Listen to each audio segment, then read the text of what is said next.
You're gonna make me break out the MS Paint again, aren't you? Waves and particles are actually the same thing. They're fluctuations in a field. Now, those fields are three-dimensional and all around us, but I'm going to use a one-dimensional field, a line, to try and explain this.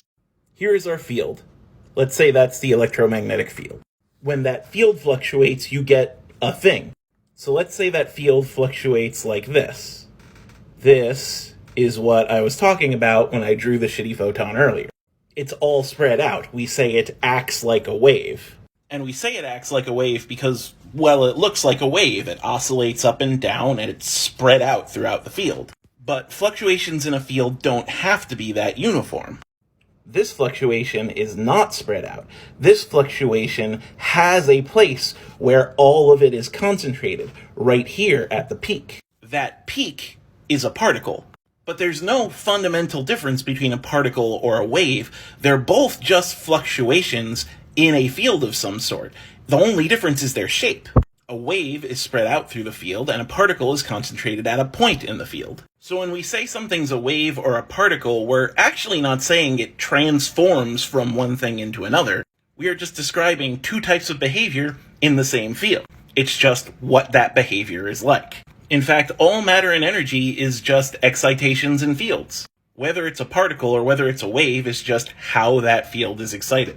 So when we're asking where a particle is, what we're actually asking is where is that fluctuation? Where is that excitation in that field? Using professional images now, let's say you had an excitation like this.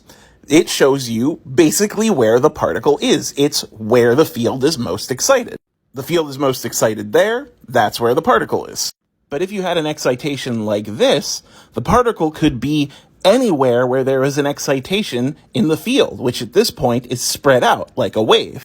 Which brings me back to Heisenberg's uncertainty principle. We don't know in this picture where the particle is because there are peaks everywhere.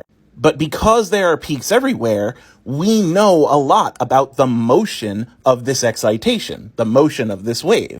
When there aren't peaks everywhere, then we know exactly where the particle is. It's wherever the excitation is. And so when it comes down to the double slit experiment, we're just creating a physical situation in which it has to act like a particle or has to act like a wave. We are essentially squeezing that fluctuation into a mold. And the fluctuation will act like the mold we give it. But that mold exists despite our observation.